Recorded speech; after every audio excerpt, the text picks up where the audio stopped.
Good morning, everyone, and welcome to today's webinar. My name is Alex Paul from InvestorStream, and I'll be your host today.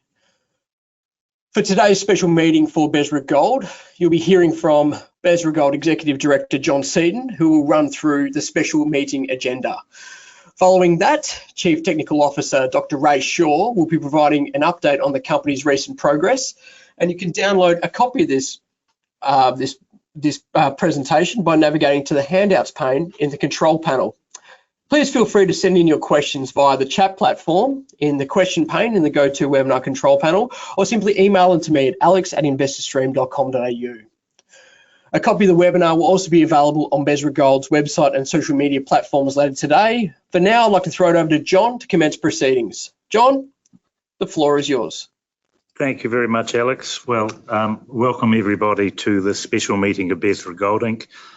I am John Seaton, an Executive Director of the company, and I will be chairing today's meeting. Also present at this meeting is our Company Secretary, Michael Hickinson.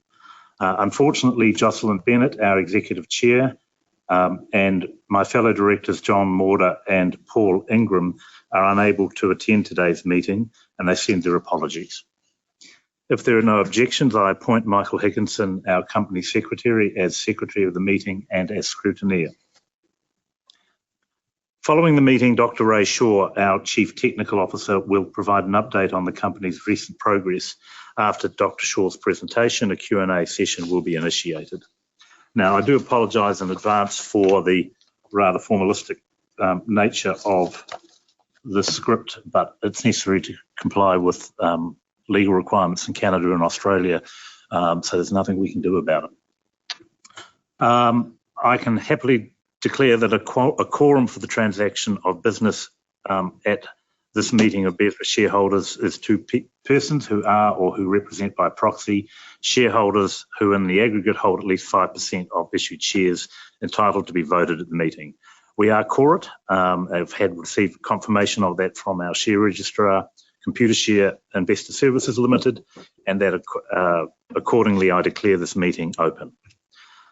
Proxies have been received from 33 shareholders representing 252,217,599 votes, being 61.97% of the total votes. The votes received in relation to the resolution are as follows.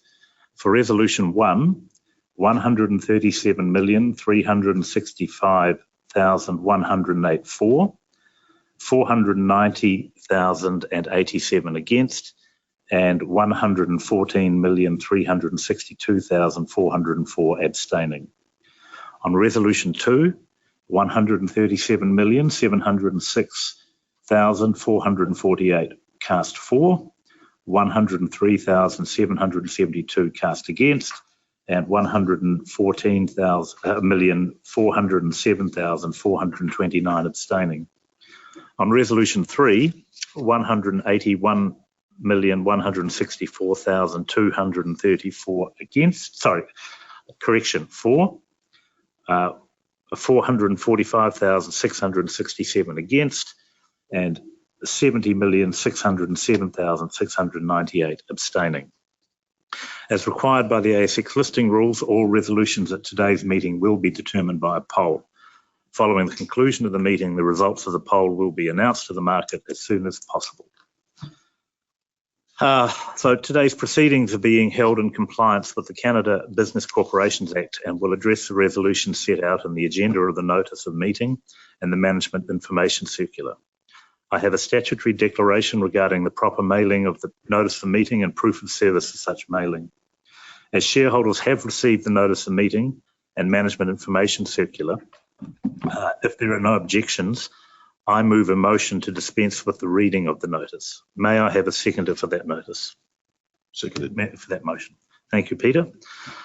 All those in favour, please signify by raising your hands. And those opposed? Declare the motion carried. Each of the resolutions set out in the notice of meeting will be determined by poll, and the results will be released to the ASX and on SEDAR as soon as possible following close of the meeting. I confirm that with respect to proxies given in favour of the chair, I will direct that those proxies vote in favour of each of the resolutions. Each of the resolutions are ordinary resolutions and require a simple majority of shareholders' votes to be carried. Now, I have a copy of the minutes of the last meeting of shareholders, which was held on December the 14th, in this pile. Those minutes can be inspected by any registered shareholder upon request. Are there any questions on those minutes? I move that the minutes of the last meeting be accepted. May I have a seconder? Second. Thank you, Peter. All those in favour, please signify by raising your hands. And against? I declare the motion carried unanimously. I'll now turn to Resolution 1 of the Notice of Meeting. As described in the information circular, on 28 June 2023, the company entered into a facility agreement with Quantum Metal Recovery Inc., a substantial shareholder of the company, for the provision of up to $300 million gold pre-purchase drawdown and offtake funding. As such, pursuant to ASX Listing Rule 10.1.1 and Multilateral Instrument 61-101 of the Canadian Securities Administrators, the agreement to establish the drawdown facility under the facility agreement and to grant the security interest contemplated thereby must be approved by shareholders of the company in accordance with Listing Rule 10.1 and Multilateral Instrument 61-101. Pursuant to Resolution 1, shareholders are being asked to consider, and if thought fit, to pass an ordinary resolution to A, establish the drawdown facility pursuant to the facility agreement, B, grant security interests over the drawdown account. All of the ordinary shares in the capital of North Borneo Gold Sidin Bhad held directly and indirectly by the company, and the gold assets all in favour of Quantum Metal Recovery Inc. And C, to enter into and perform its obligations under the drawdown facility and the specific security deed. Pursuant to ASX listing rules and Multilateral Instrument 61-101, the company will disregard any votes cast in favour of Resolution 1 by Quantum Metal Recovery Inc. or any of its associates, including Quantum Metal Exchange Inc., or any other person who will obtain a material benefit as a result of the quantum transaction, namely Nobleman Ventures Pty Limited or any of their associates. Are there any questions on Resolution 1? There being no questions, I move by ordinary resolution that the shareholders approve the establishment of the drawdown facility, grant the security interests, and enter into and perform its obligations under the drawdown facility and specific security deed. Do I have someone to second that resolution? Thank you. Xavier, isn't it? No, Gary, sorry. As a poll will be held in respect of this resolution, I direct that it be conducted at the end of the meeting. So I'll now address Resolution 2 of the Notice of Meeting. As described in the information circular, on 28 June 2023, the company proposed to satisfy the offtake fee payable under the facility agreement to Quantum via the issue of 11,111,111 CDIs to Quantum. Quantum Metal Exchange Inc., the parent company of Quantum, is a substantial more than 10% holder of the company and has an expectation that it will have a right to appoint a nominee director to the board which has arisen out of the Quantum transaction. As such, approval for the issue of the CDIs to Quantum is required under Listing Rule 10.11. Pursuant to Resolution 2, shareholders are being asked to consider, and if thought fit, to pass as an ordinary resolution the following. For the purposes of Listing Rule 10.11 and all other purposes, to approve the issue to Quantum Metal Recovery Inc. of 11,111,111 CDIs. The company will disregard any votes cast in favour of Resolution 2 by Quantum Metal Recovery Inc. or any of its associates, including Quantum Metal Exchange Inc. or any other person who will obtain a material benefit as a result of the Quantum transaction, namely Nobleman Ventures Pty Limited or any of their associates. Are there any questions on Resolution 2? No. There being no questions, I now move by ordinary resolution that shareholders approve the issue of 11,111,111 CDIs to Quantum. Do I have a seconder for this resolution? Second. Peter. Again, as a poll will be held in respect of this resolution, I direct that it be conducted at the end of the meeting. Moving now to Resolution 3. As described in the information circular on 28 June 2023, ASX Listing Rule 10.17 provides that an entity must not increase the total aggregate amount of directors' fees payable to all of its non-executive directors without the approval of holders of its ordinary securities. The company's articles and bylaws do not specify a maximum aggregate amount of fees payable to the non-executive directors, nor has the company set such an amount by resolution of its shareholders. Pursuant to Resolution 3, shareholders are being asked to consider, and if thought fit, to set the maximum total aggregate amount of fees payable to non-executive directors in any financial year at a cap of $1 million. The directors will disregard any votes cast in favour of Resolution 3 by all directors of the company and their associates. Now, I just do want to make a confirmation here that we're not proposing to pay directors $1 million. This is just an aggregate cap to give us headroom going into the future. Are there any questions on this resolution? There being no questions, I move by ordinary resolution that shareholders set the maximum total amount of fees for non-executive directors at $1 million. Do I have a seconder for this resolution? David, thank you. As a poll will be held in respect of this resolution as well, I direct that the poll for all three resolutions be conducted now. So Mike, we don't need to allow any time for that because computers here. This is the shareholder sitting here. Has any ability to vote on this meeting? The proxy results will equal the poll results. Right. So the poll results are, so all resolutions have been carried based on proxy, based on the 33 proxies that were received, and the numbers are identical to the numbers that you presented at the beginning of the meeting.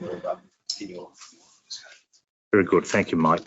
Well, that concludes the formal business of our meeting, and as there is no further business that can be properly brought before this meeting today, I declare the meeting closed. I thank you all for your attendance and interest in the company, and ask that you stay on for the presentation by Dr. Ray Shaw, our Chief Technical Officer. Over to you, Ray.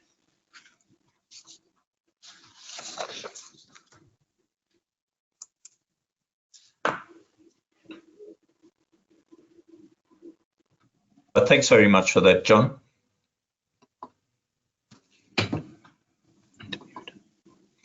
Okay, look, thank you all.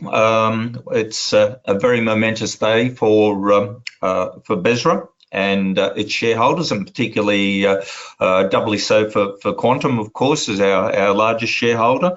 And I would like over the next few minutes to give a contextualization of what the outcome of today's meeting means for Besra going forward. Of course, this will be lodged on the ASX and CEDAR platforms, so the usual disclaimers. As you're all aware, our focus is entirely upon our sole asset, which is located in the Sarawak Basin, in Sarawak State in Malaysia, where we have a 7 to 8 kilometre wide by 15 kilometre long corridor, the Bower Goldfield Corridor. You can see on the attached slide there that we have a significant amount of mineralisation shown, the individual deposits shown by the red pins on there, as well as some ancillary deposits to the side. What this highlights is that our Bower Goldfield Corridor is a very large plumbing system, and as you are aware, we have to the north of the area. I'll just turn our spotlight on. Yep. To the north of the area here, I'll just get rid of that. Just having a bit of a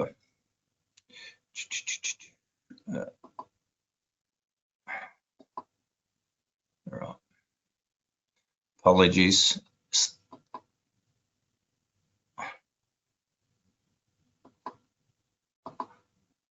Okay. We have our Jugan deposit located to the north. We have the apologies for a second. We just seem to be having a hang on. Let me just okay.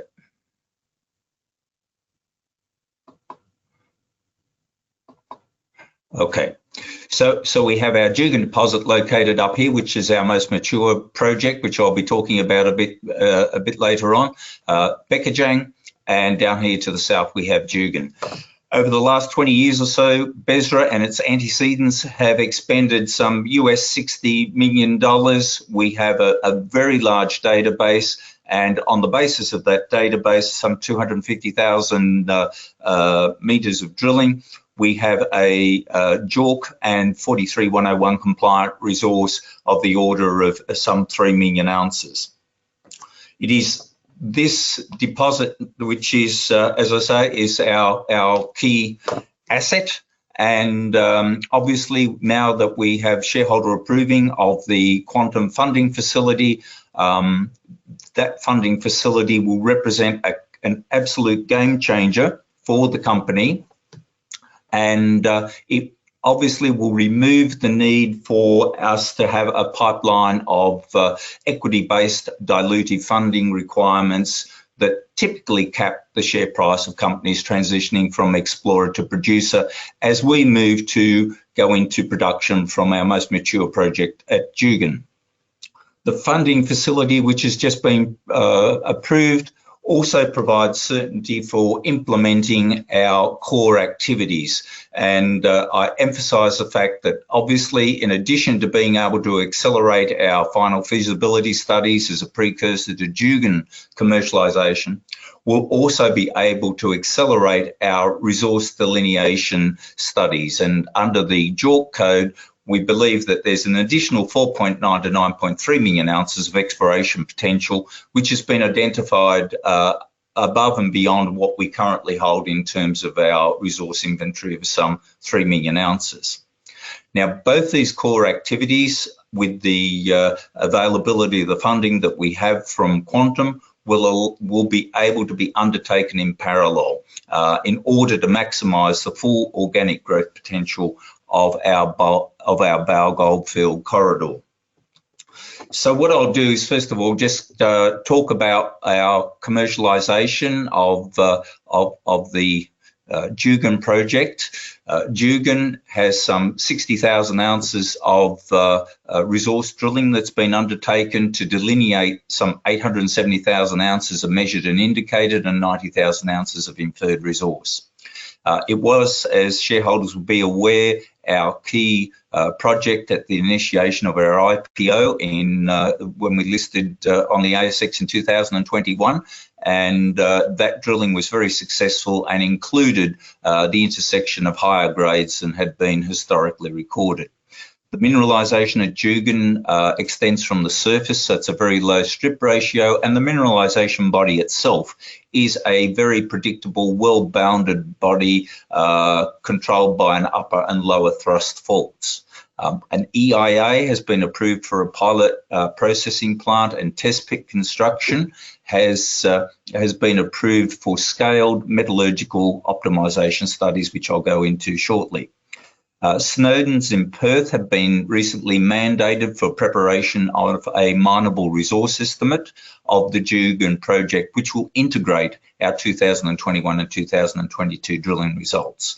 The deliverables from that study will allow us to update our feasibility study, which was undertaken on Jugan in 2013, and that will go into our open pit modelling for the final feasibility study, which will be ongoing over the period of the next 12 months or so.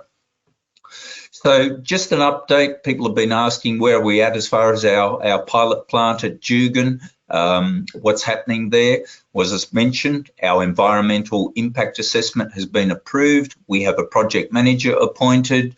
We've undertaken detailed site surveys, and we're just about to embark on a soil and water benchmark survey to ensure that we're able to proceed with our performance indicators going forward in terms of impact on local environment.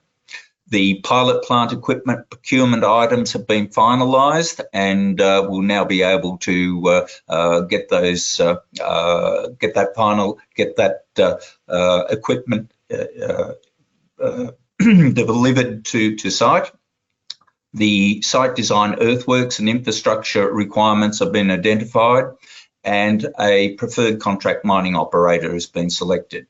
Our test pit and plant design for the pilot plant has been reviewed by Snowden's, and we have the ability to meet our first gold concentrate proof of concept production by the 31st of December 2023.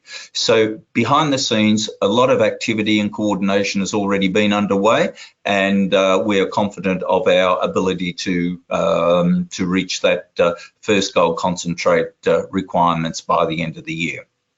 The pilot plant will, of course, provide the ability for on-site bulk sample processing and allow us to input that into the final feasibility study. In addition, the pilot plant also provides a very physical demonstration of Besra's commitment to future mining in the region, and will provide an example of our ability to meet the ESG expectations of local stakeholders. So in addition to the work that's going on then at the pilot plant, as I mentioned, the other core activity that we're progressing is our drilling along the Bow Corridor for additional resources. The funding facility, which has just been approved by shareholders, will enable us to accelerate our resource drilling and to upgrade our inferred and indicated resource inventories. We have 3 million ounces, and some investors have asked, well, why do we need more?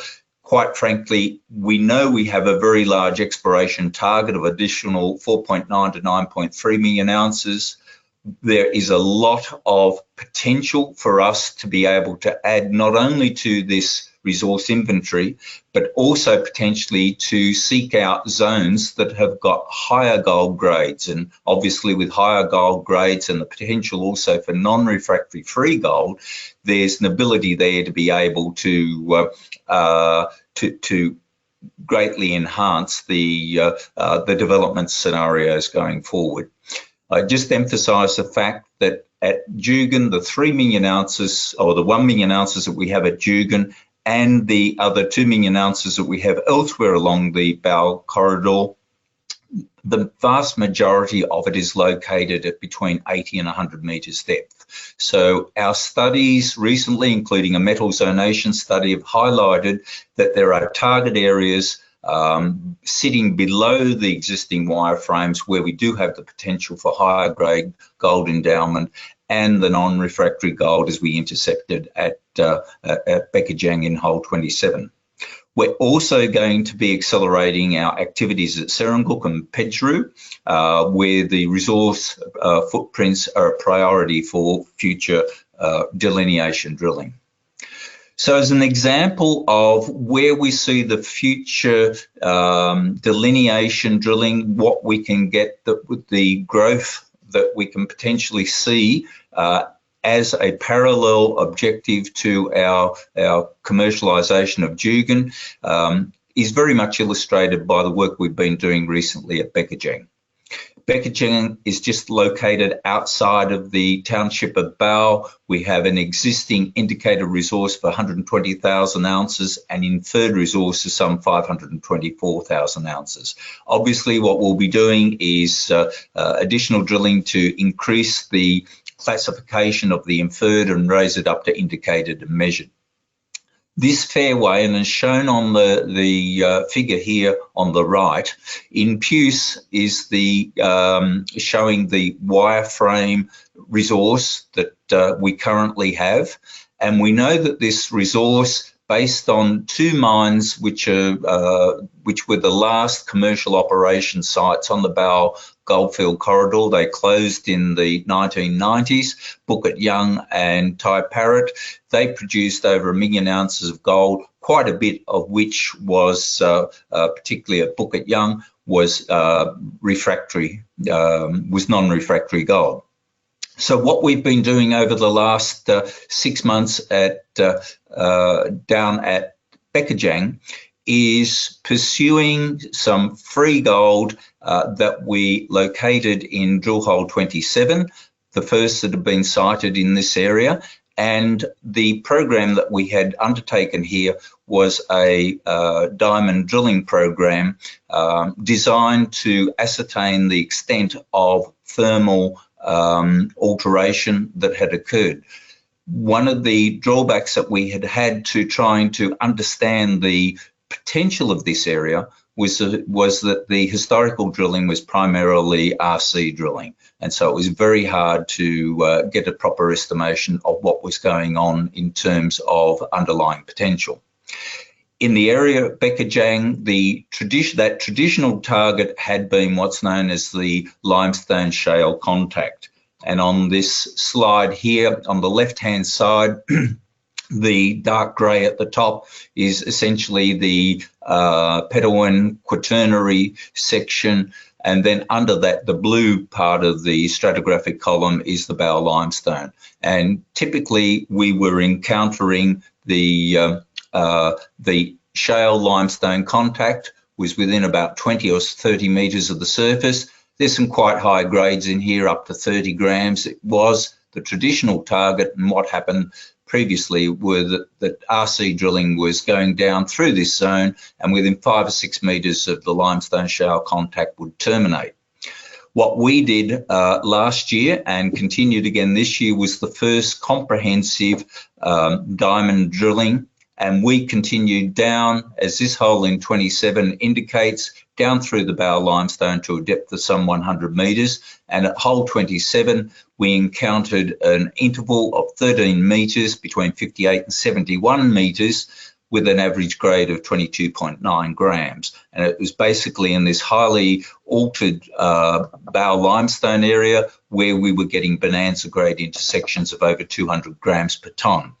The whole point of what I'm talking about here is that in an area where traditionally there had been mining, where it was thought it was understood what where the occurrences were located, primarily at the limestone shale contact, when we've come in and diamond drilling and been a bit more forensic in our approach, we've been able to identify a potential new target at depth. And this just highlights the fact that the 3 million ounces that we have at along the Bow corridor at the moment, we believe is the tip of the iceberg. There is significant more potential, and the funding facility that we have now will allow us to pursue some of these targets.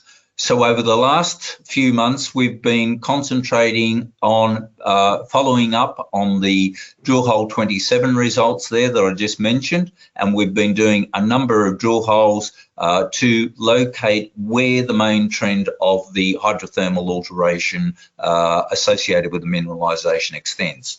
Initially, we thought it was located along, was trending along this west-northwest fault trend, but our work has shown that it does seem to be a cross trend, and it's associated with not only faulting but with shallow intrusive activity as well.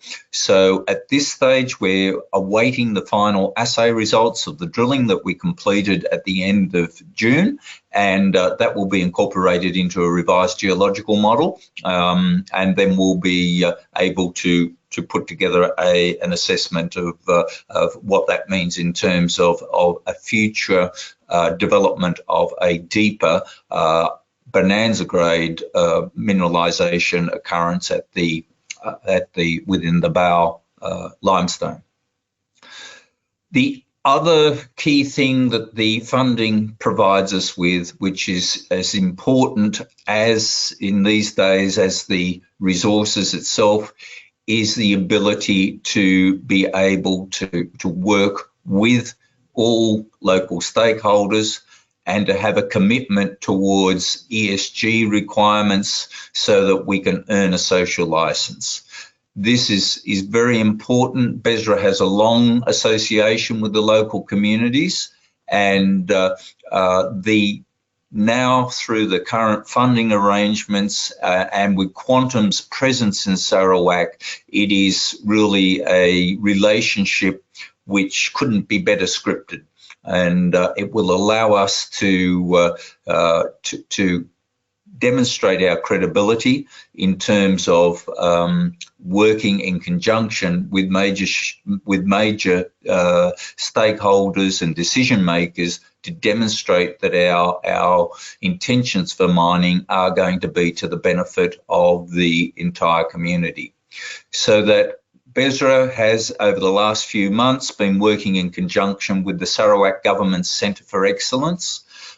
We have been working with Quantum Metals, and we believe that we have a formula which will be at the forefront of innovative programs to ensure that mining continues to be recognised as a viable, sustainable activity as part of Sarawak's key economic drivers of the state economy. So to sum up, what the result of today's momentous shareholder meeting means is that the Quantum funding now makes us unique amongst our peers.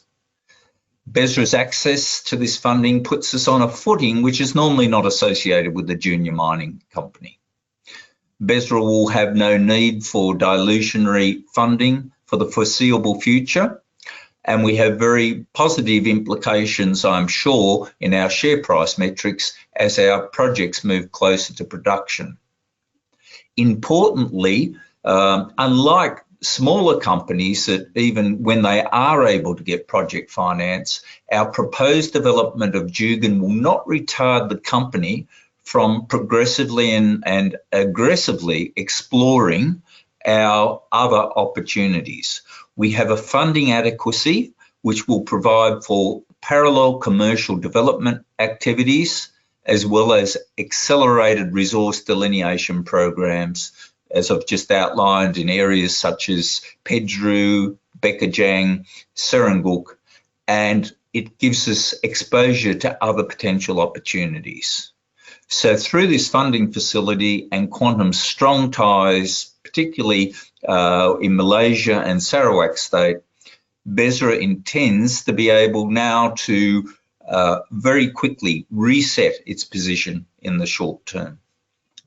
So thank you for that, and we'll see if there are any questions from the participants. Thanks, Ray. We've had a couple of questions come through. Can you just recap the specifics around the offtake and prepayment arrangement with Quantum? And what should shareholders be looking out for? Okay, fine. John, did you want to answer that at all, or shall I take that? John is Executive Director. I'll take that one, Ray. If people want to have a look at the deal, obviously go back to the press release that we put out to the ASX about 2 months ago. Essentially, we have a funding facility of US $300 million, which will be provided to us by tranches of $10 million per month. We expect that the first tranche will be drawn down in September of this year, and we expect that the $5 million which have been sitting in escrow by way of deposits will be released to us this week. The tranches are treated as deposit payments on an ounce of gold, set at the spot price less 10%, so that when we come to deliver gold into the gold purchase facility, we will be receiving on delivery the agreed spot price less 15%, which is a 10% discount and the 5% deposit already received. There is a protection mechanism in the contract which states that at no time can Besra be required to deliver gold at less than the all-in sustaining cost, and that's a defined term, which includes the cost, all cost of production, exploration to replace ounces mined, and sustaining capital, plus a margin of 17.5%, which effectively locks in that 15%, not loss, but amount we don't receive on delivery. So at no stage will we be delivering gold into this facility at a loss. And that is an issue with a number of streaming arrangements whereby gold companies can effectively become a contract miner for the streamer, and can be producing gold at a loss to them, which is of course not a very attractive proposition and means they don't stick around for that long. The other protection for us is that once we get into commercial scale production and have delivered 120,000 ounces of gold, the percentage of our production that we have to deliver into the offtake is only 65%. So we have effectively 35% of unhedged production. And finally, it is a capped delivery obligation, so that all gold that we find and produce over 3 million ounces is 100% ours. Often in streaming arrangements, the commitments go for a life of mine, and that's something which, you know, in the end becomes a very expensive proposition for the company. So when we put together this facility, it was with those protections in mind, and you know, we're very happy that this is both a win-win operation for both us and for Quantum. Can I ask a question at this stage, or do I have to go through that? No, you can ask now. Why the delay till September? Are there any further conditions precedent that have to be met? We believe we have met all conditions precedent. We're just delivering all the paperwork on those conditions precedent. We have some conditions subsequent, but that does not hold up the delivery of tranches under the facility. What are those? They are basically putting into place security arrangements over some of the things. They're purely legal and housekeeping. Okay. Alex, have you got other questions? Yes, I do. Thanks, John. When do you, so I guess following very closely on from that, so when do you envision that you'll receive approval from the Australian and Canadian business codes to satisfy that condition? Well, we don't receive approval from those codes. We just have to determine internally through our legal advisors that we comply with all of those requirements. It's our belief that we do. Do you have to prove that? No, we just have to have our lawyers determine that we're in compliance. So there is no objective body that comes down and gives us a tick. It's a matter of our own due diligence. That's what I was getting at. I Yeah. thought that. We will issue the notice accordingly, okay, to suggest that to confirm that we're compliant with those requirements. You needed today's meeting to get the Yes. approval to then proceed. Yeah. Yeah. So as Wayne has pointed out, by having done this, we have complied with our compliance requirements in terms of both our constitution and the Canadian and Australian regulations. So why wait until September? Is there something in the agreement that... No, it's just that at the moment, Quantum has been not doing anything, waiting for this meeting. They will be releasing 5 million to us this week, and then the first of the monthly tranches will commence in September. It's not like we are just saying, give us some money tomorrow. That would be a little ungracious, I think. Thanks, John. So can you just confirm that Quantum does have the capacity to provide such an amount? Yes, well, as part of our due diligence, Alex, we've done before we entered into the agreement, we examined Quantum's history in terms of being a bullion trader in Malaysia. And we were satisfied that with the existing operations that they have, that they can definitely meet their obligations to us. What is their form of funding? Internal, or do they take out loans? No, they're not. That's a matter for them, but That's a matter for them, but in many cases, they will be dealing with their clients who are rather large financial services firm. They have, I believe, 40,000 clients in Malaysia, as well as further clients throughout Indonesia and China, who will be participating in the products that they offer tied to this agreement. So they've bought the gold in advance. What do they use it for? They're not going to use it. They'll be basically offering it as a financial product to their clients. So their clients will be wanting to acquire gold. They currently buy gold through the Perth Mint. They're giving themselves effectively a vertical arrangement to get that gold through. So that's why they're buying it. It's not just to buy a mine. It's they actually have a commercial reason to buy the gold. That's right. In advance. That's right. So and they from probably do this with other gold suppliers or gold miners as well, do they? This is like a similar sorts of things that they do to secure their feed of gold? I think this is the first of these arrangements they've put in place, but they will be, I imagine, looking to roll the product out if it works for them. But what is, of course, of interest to them with our project is it's in their home country of Malaysia, and they can offer add-on services to us and helping us in our arrangements with the local authorities. So it's a bit of a happy coincidence of interests. So it's taken quite a while to get to this point where you could have the shareholders meeting, but in that process, I assume that you've done so much due diligence and checking each other out, and they've checked out the mine and you've checked out who they are and what they're going to do with it. So it hasn't just happened in a couple of months, has it? This has taken a long time. No, this has been a long time in the gestation, and the announcement that we made to the stock exchange earlier this year came on top of a number of months of discussion. So, I don't know if you remember the ad where for hair products, it might not happen overnight, but it will happen. Yeah, so it's something that's taken a while to put together. I'm very happy that we've done that. Yeah, it's not a quick thing that's happened. No.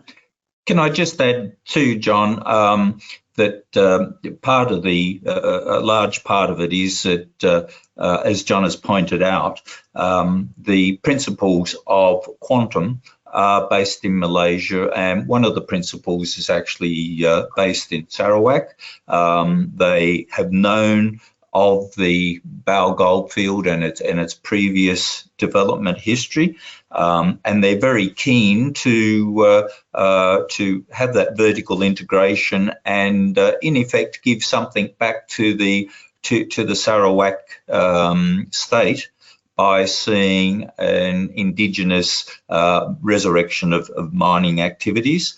It also dovetails in nicely that they have a Sharia compliant license to sell gold. So Malaysia being a predominantly Muslim country, it fits in with that. And as John said, they have some 40,000 clients, a lot of them in Malaysia. And so there's a strong indigenous component to what they're doing. And obviously it fits in with their integrated marketing and promotion of things. So I think one of the key things to understand is to contextualize the facility. It's not like a simple third-party streaming agreement. It's an integration for quantum as part to get an upstream certainty of source of gold, but at the same time, it elevates their own marketing and market presence within Malaysia by having that indigenous mine capacity. So you have to look at it as in toto business model, not just as a simple third-party sterile streaming type arrangement. Thanks, Ray. Thanks, John. Now, we've received a number of questions around the delays in assays and how it may be affecting the share price. Would you be able to outline the reasons for these delays, and do you have a timeline for when you expect to report these? Yes, no, thanks. Look, it has been a continuing bugbear for us that the assaying has taken so long to, ever since we started off at Dugan. We have in recent times switched our laboratories that we're using. We do, of course, being located on the island of Borneo, have to export our bulk samples, and as many of as many shareholders would probably appreciate, when you're exporting when you're exporting samples of core, typically we would have several tons of core being exported to our laboratories, which we're using at Intertech in Indonesia. The results have been slow. They're faster than our previous service provider, but to cut to the chase, we're anticipating getting the balance of our Bekadreng drilling results within the next 3 to 4 weeks. They'll then be integrated into our model, and of course we'll make a full announcement. But obviously, like all explorationists, we would love to get the results real time, but unfortunately it's just not the case. Thanks, Ray. Now, could you also just comment on gold royalty, local infrastructure, power source for a commercial mine, and workforce as well? How are you positioned in those categories? Well, thank you for whomever sent that question. It's again another very good set of attributes that we've got. I must say that the local workforce is, because there has been mining in the area in the past, we have at the moment with our contractors and others daily meetings, toolbox meetings with maybe 25 people. They would represent some hundreds of years of mining experience. Our principal people, professional geologists, they're local locally resident people. They've trained through Malaysia University, and the vast majority of our people have previously worked for either Besra or its antecedents in the past. They've all had the benefit of a strong expat training previously, and we have a complete depth of local service providers as well as professional people. So, for example, our drilling company is based in Bau. Our earth moving equipment people based in Bau. Project finance for the pilot plant is one of the top 8 largest engineering companies. It employs some 200 to 300 professional engineers. Is based in Kuching, which is the capital of Sarawak, which is about a 45-minute drive from Bau. Bau has got reticulated water, electricity and communications. It's a very soft landing. The local communities, the people that we have in terms of dealing with the local communities are all locals. It's very much a case of being able to source all of our human resources from the local people. Of the 25 that we have there of a day, there's only one who's an expat. He's lived in Malaysia for many, many years and continues to live in Malaysia with a Malaysian family now. In terms of royalties, there are currently no royalties for gold in Sarawak. I think we would love that to continue, but realistically, I believe that there may well be a requirement, particularly for renewal of licenses in the future, that there be some sort of royalty. The government, and we've had discussions just in general sense, the government is very aware of the benefits of mining. As I mentioned in my presentation, it is one of the 6 key economic drivers that the Sarawak government have identified as part of its post-COVID to 2030 development plan. So there is a lot of awareness, and if they do introduce a royalty for gold, I'm sure it'll be very cognizant of the fact that it will be in line with typical expectations in other areas. Being aware of the fact that, of course, that Malaysia has the same type of concession or tenement framework as other British Commonwealth countries such as Australia, New Zealand, Canada, UK, obviously. So the tenure system in Malaysia is a very well understood and is based on royalties back to the state rather than to landowners. Thanks, Ray. Now, are you in a position to forecast any changes or amendments to the target resource size? Are things tracking in the way that you think it should be? Look, obviously, we're not in a position to forecast where things are going to go, but I can say that we have mandated for Snowdens, based in out of Perth, to undertake a mineable recoverable estimate for the proposed pit development at Dugan, and that will be produced over the course of this second half of the year.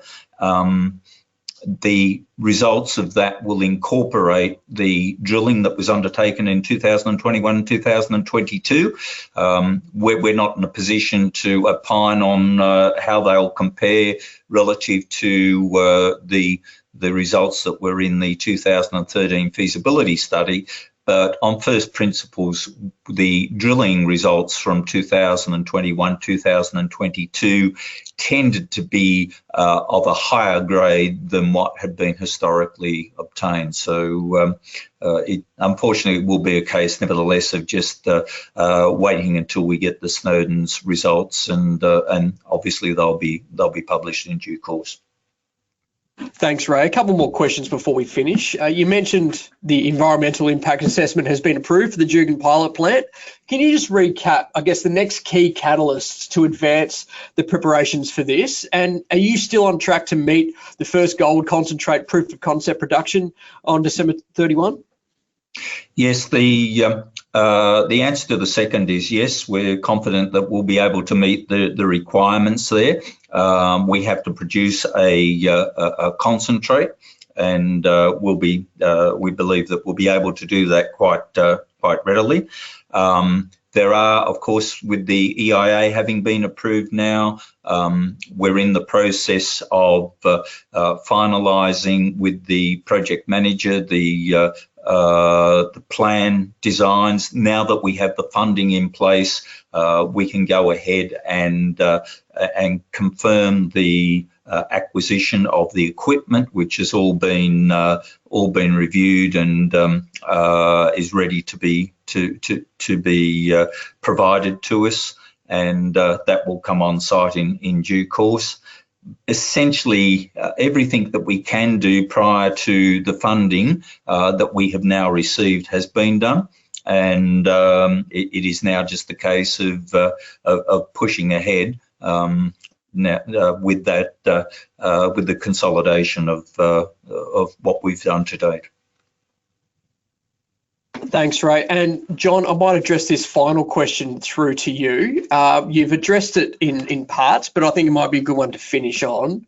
When will the $10 million per month start being paid? Is it now only conditional upon the outcome of this meeting, or is the pilot plant demonstration prior to the end of 2023, as we mentioned, a precondition as well? Yeah, you're right, Alex. I addressed it before with one of the attendees in the meeting. The tranches will commence from September. So obviously that is before the pilot plant is due to be put in place at the end of the year. So we expect to be receiving money along with that. You've just heard Ray say that he is confident of meeting our obligations with respect to the pilot plant, so we don't foresee any issues. Can I ask another question? Yep. Can they hear it here? Yes. What is the earliest which you could produce concentrate? That's a question for Ray. Did you hear that, Ray? Yes, I did. And look, all I can say is that we will have the concentrate produced by the end of the year. It is a little bit, with respect, a little bit how long's a piece of string. There's always going to be, our intention, without trivializing your question, is to have that concentrate produced in the shortest time possible. Obviously, there's the variables there of how quickly we can get the components on site. We're having a meeting. I'm in Bow at the moment. We're having a meeting this week with our project managers, exactly on the underpinning the points that the point that you're asking in your question. But look, we will do it as soon as possible, and but at this stage, it would be pointless of me to try and give a categoric response to that as to how soon we'll get it. But it will be definitely up, and we'll be producing the concentrate well before the 31st of December. Okay, it's a bit strange because there's no quantity in the agreement, so you could just produce a very tiny amount and you'd still be compliant. So I'd imagine it's inconceivable that you could miss that deadline. Look, there's an absolute meeting of the minds with Quantum and ourselves as to what the intention of that proof of concept threshold is. It's not a problem. Again, we don't want to trivialise it, and we know what the intention is of it, and we will meet the expectations of Quantum as part of that. And if you don't meet those expectations, I'd imagine that something will be negotiated anyway, and so you'll still keep your $700 million agreement, but there will be a delay. Look, it's in both your interests. Yeah, look, I think your question actually, again, highlights the fact that this is not like a typical third-party streaming exercise where there's drop-dead arrangements. Quantum is our largest shareholder. And so you're perfectly right that whilst we have contractual arrangements with Quantum, there is a very strong commitment, as one of the previous parties had highlighted before. We've been working on this current arrangement for a long time now. And so there is a very strong working relationship. And you're perfectly right. We're not going to sit there, be it whatever. If there's an issue, it will be one which will be mutually worked out together. And certainly in the experience I have had with Quantum to date, they're very accommodating, they're understanding, and they want this to work. Ray, if I can just add something here. I think people's concentration on the pilot plant is a bit of a furphy. We're not on this in this transaction to build a pilot plant. We're in this to take this company through to commercial production. The pilot plant is just a step along the way to commercial production. And one of the things that I'm very firm on is that when we go into production, we do it properly and we don't rush ourselves. The pilot plant is very important for us in understanding the metallurgy of the project and giving us very clear pointers on how we're going to produce gold on a commercial scale. That's the important thing. Commercial production, not small scale pilot plant production. It's just a bit strange it's in the agreement at all, in fact. Well, I don't think it's strange at all, because the agreement is very covenant light. There needs to be some milestones along the way that we deliver to Quantum, that we are progressing along the path of taking this project into commercial scale production. I don't think we should be overly concentrating on it. It's not a big issue. We're confident we're going to meet it, and I think that's the end of the story. No, I agree. Yeah.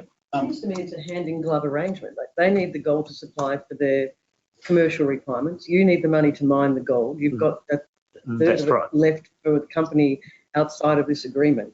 If you've got the equipment ready to go and do the mine, you've got the gold there, which has been extensively explained in the presentation. You've got the money to get it out. They want the gold.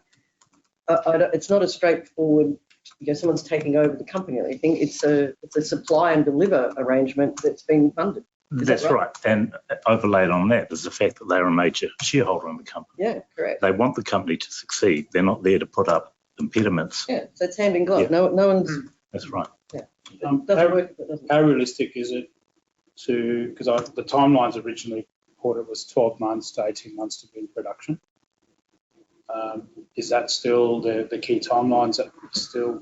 Once again, I'll hand that one to Ray because he's in charge of production. But that I will say that the key driver is to do the job properly. Yeah. We're not going to cut corners to meet a production schedule. If we need to take more time to get it right, we will. Having said that, I believe that Ray and his team are working very hard to deliver according to those timeframes.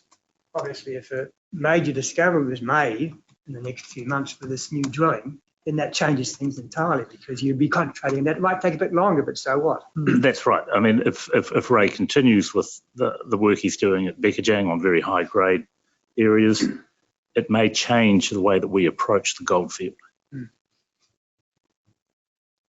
Yeah, look, just to add to that, I agree with what's just been said.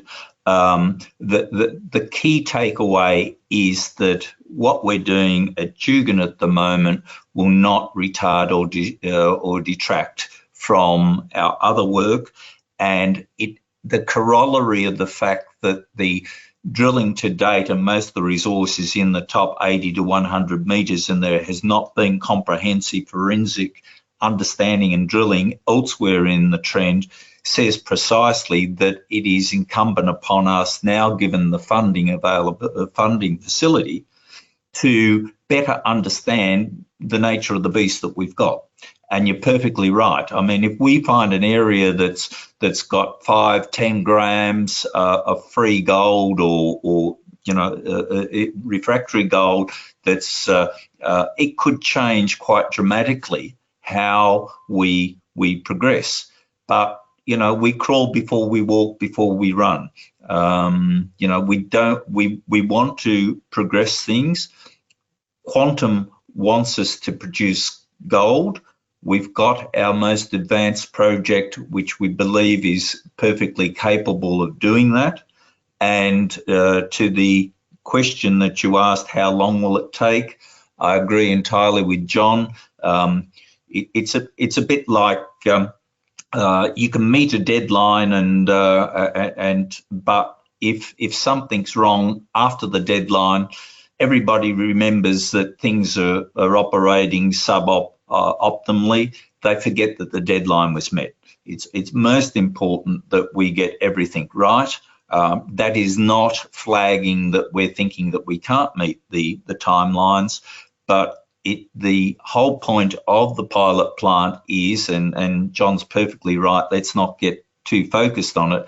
It is part of the of what will be input into the feasibility study. And as you've heard, we've already started other aspects of the feasibility study, including the involvement of Snowden's, who will be doing the pit design and the mineable resource estimation. So in parallel with the pilot plant, there are other activities that we're progressing to get to a decision point on the commercial development of Dugan, be it 12, 18 months away. It may be sooner. But all that is with the funding facility, we're able to do a lot of that now in parallel and not in succession where we blow the timeline out. Yeah, thanks for that, Ray. Alex, I think we'll wrap the meeting up now. I think we've dealt with all the questions that have come in by from the people who are on the webinar. So I'd like to thank everybody for attending. This has been recorded, so it will be available, I think, subsequently on our website. Thank you, everybody. Thanks very much, John. Thanks very much, Ray. Thanks everyone for joining us. And as John said, keep your eyes peeled for the recording on Besra's social media platforms and websites later today. Thanks everyone. Have a great day. Thank you. Thank you. Thank you.